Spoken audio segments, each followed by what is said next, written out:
नमस्कार मेरे प्रिय भक्तजनों, राधे राधे, जय श्री कृष्णा। आप सभी का स्वागत करती हूँ अपने YouTube चैनल पर।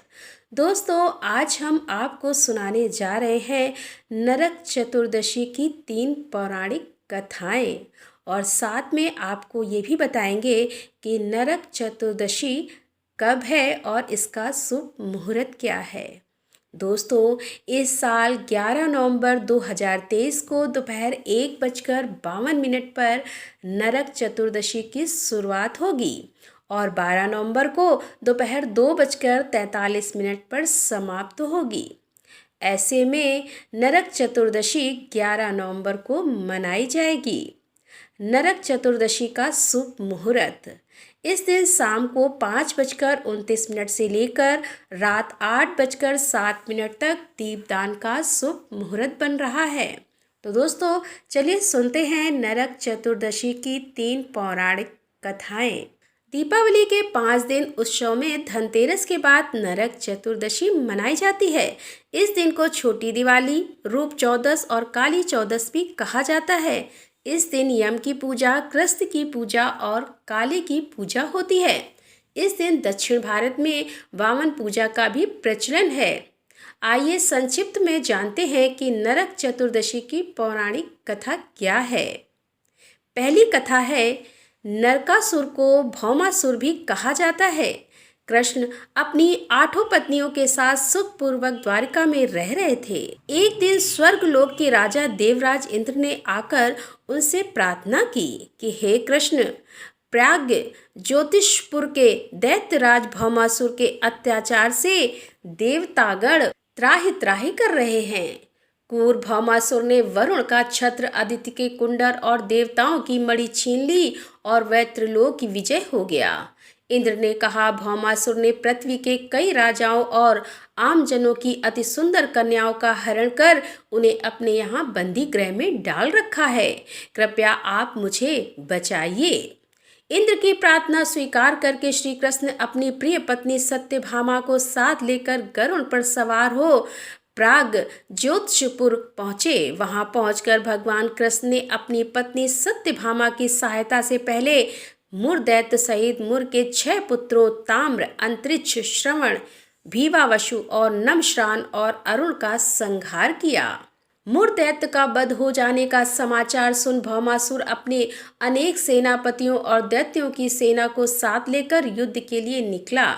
भौमासुर को स्त्री के हाथों मरने का श्राप था, इसीलिए भगवान श्री कृष्ण ने अपनी पत्नी सत्यभामा को सारथी बनाया और घोर युद्ध के बाद में अंत में कृष्ण ने सत्यभामा की सहायता से उसका वध कर डाला। इस प्रकार भौमासुर को मारकर श्री कृष्ण ने उसके पुत्र भगदत्त को अभयदान देकर उसे प्रागज्योतिष का राजा बनाया। भगदत्त कौरवों की ओर से महाभारत युद्ध में लड़ा था। जिस दिन श्री कृष्ण ने भौमासुर का वध किया था, उस दिन कार्तिक मास की चतुर्दशी थी, इसीलिए उसे नरक चतुर्दशी भी कहा जाता है। इस दिन श्री कृष्ण ने भौमासुर अर्थात नरकासुर का वध किया था और उसकी कैद से लगभग 16,000 महिलाओं को मुक्त कराया था। इसी खुशी के कारण दीप जलाकर उत्सव मनाया जाता है। आइए सुनते हैं नरक चतुर्दशी की दूसरी कथा। इस दिन दक्षिण भारत में वामन पूजा का भी प्रचलन है।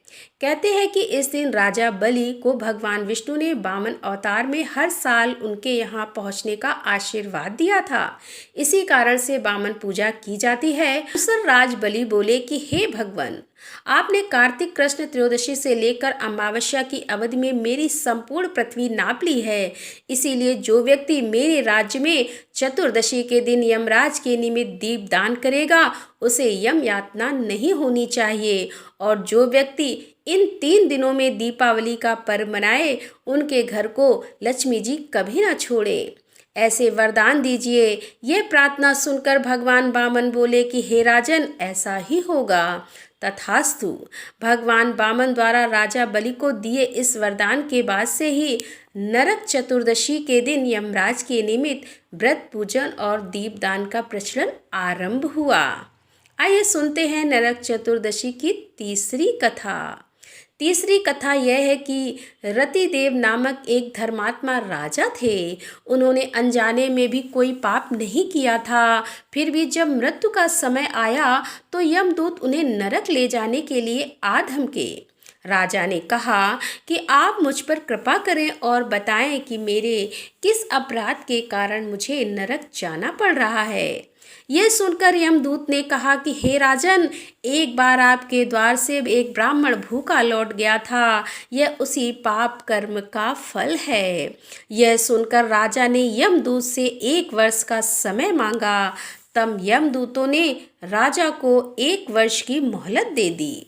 राजा अपनी चिंता लेकर ऋषियों के पास पहुँचे और उन्हें अपनी सारी कहानी सुनाकर उनसे इस पाप से मुक्ति का उपाय पूछा। तब ऋषि ने उन्हें बताया कि कार्तिक मास की कृष्ण पक्ष की चतुर्दशी का व्रत करें और ब्राह्मणों को भोजन करवाकर उनके प्रति हुए अपने अपराधों के लिए क्षमा याचना करें। राजा ने वैसा ही किया जैसा ऋषियों ने उन्हें बताया। इस प्रकार राजा पाप से मुक्त हुए और उन्हें विष्णु लोक में स्थान प्राप्त हुआ। उस दिन से पाप और नरक से मुक्ति हेतु भूलोक में कार्तिक चतुर्दशी के दिन का व्रत प्रचलित है। तो दोस्तों, ये थी नरक चतुर्दशी की 3 पौराणिक कथाएं पसंद आने पर वीडियो को लाइक करें, दोस्तों के साथ शेयर करें और अभी तक आपने हमारे चैनल को सब्सक्राइब नहीं किया है तो कृपया हमारे चैनल को सब्सक्राइब कर लें, जिससे आने वाले वीडियो आप तक सबसे पहले पहुंच सके। धन्यवाद दोस्तों। राधे राधे। जय श्री कृष्णा।